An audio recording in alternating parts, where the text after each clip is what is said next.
एक बार जैसे आपसे वादा किया था कुछ देर पहले कि आज हम रेलटेल की मैनेजमेंट से मुखातिब होंगे। समय की कमी है लेकिन फिर भी बातचीत करते हैं। हमारे साथ बात करने के लिए श्री संजय कुमार सीएमडी रेलटेल के मौजूद हैं। सर नमस्कार, कार्यक्रम में स्वागत है।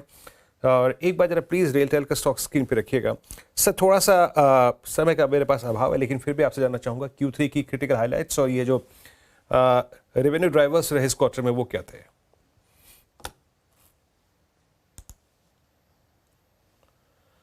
हाँ, तो इस क्वार्टर में हमारी जो रेवेन्यू ग्रोथ रही है वो करीब, अगर हम ईयर ऑन ईयर देखते हैं तो 15% रही है।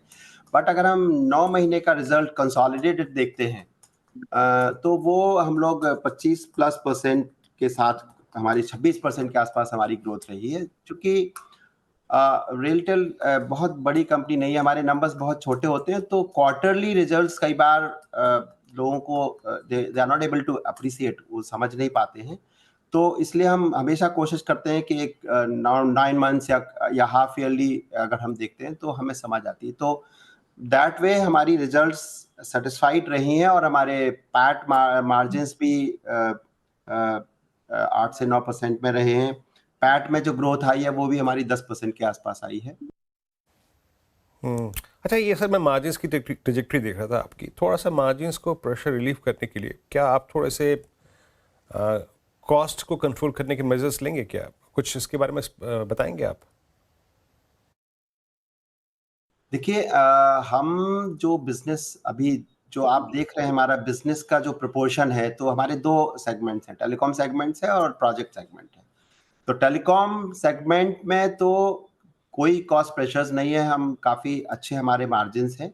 लेकिन प्रोजेक्ट सेगमेंट की अगर हम बात करते हैं तो चूंकि हमें जो बिड्स कंपटीशन के थ्रू मिलती हैं, वहाँ के हमारे जो मार्जिन्स होते हैं उनमें हमें कई बार थोड़ी सी एग्रेसिव कॉल लेनी पड़ती है। तो कॉस्ट प्रेशर नहीं कहूँगा, मैं कहूँगा कि कंपटीशन इज ड्राइविंग अस, जिससे कि हमारी जो मार्जिन्स है उन पे प्रेशर है।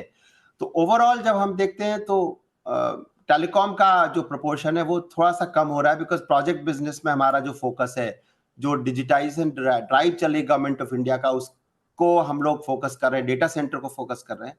उसकी वजह से हमारी जो प्रोजेक्ट सेगमेंट की जो मार्जिन्स हैं वो हम लोग अभी, जैसे पिछले क्वार्टर में अगर हम देखते हैं तो 4% के आसपास थी, लेकिन हम लोग जब देखते हैं पूरे एक साल का देखते हैं तो करीब 5% से 6% के बीच में हमारी मार्जिन्स रहती हैं। उस वजह से आप देख पाते हैं कि पूरे ओवरऑल में जब हम अगर हम देखते हैं तो वो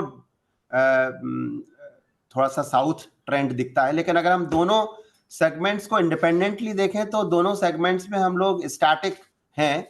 प्रोजेक्ट सेगमेंट में 5% के आसपास हम लोग रह रहे हैं और टेलीकॉम सेगमेंट में से 32-33% के आसपास हमारी मार्जिन है। हाँ, अच्छा संजय जी, आप अपने न्यू प्रोजेक्ट्स की तरफ कैसे बढ़ रहे हैं? जैसे स्पेशली AI बेस्ड जो रेलवे सिक्योरिटी सिस्टम्स हैं और ब्रॉडबैंड सर्विसेज हैं, और एक और चीज़ जो अगला फिस्कल है उसके लिए आपका जो कैपेक्स प्लान है वो क्या है? इसके बारे में कुछ टिप्पणी करेंगे? तो जब हम बात करते हैं रेलवे सेगमेंट में, तो हम लोग ने अभी पिछले क्वार्टर में रेलवे सिग्नलिंग के लिए जो टेंडर्स डाले थे उनमें हमें अच्छी सफलता मिली है और अभी करीब 400+ करोड़ के टेंडर्स हमारे अंडर एवेल्युएशन हैं और लगभग 300-350 करोड़ के हमारे पास नए बिजनेस ऑर्डर सिग्नलिंग से आए हैं। इसमें कवच के भी टेंडर्स जिनमें हमने बिड किया है उनके एवेल्युएशन रिजल्ट्स आने बाकी हैं। तो कवच, जो एक बार मार्केट को उम्मीद थी कि रेलटेल कवच में जाएगा, क्वाड्रेंट के साथ हम लोग पार्टनरशिप की बात करते थे, तो वो चीजें अब शुरू हो गई हैं और हमें इस क्वार्टर में उम्मीद है कि कवच के भी कुछ ऑर्डर्स रेलटेल को मिलने वाले हैं। हम बात करें अगर ब्रॉडबैंड की, तो ब्रॉडबैंड में हम लोग अभी, चूंकि ब्रॉडबैंड इंडस्ट्री बहुत ही आई वुड से कि फॉर्मल और इनफॉर्मल दोनों तरह की है। बहुत सारे लाइसेंस्ड ऑपरेटर्स हैं, बहुत सारे ग्रे ऑपरेटर्स हैं, और तो उस वजह से हमें कंपटीशन में काफ़ी चैलेंज देखने को मिलता है।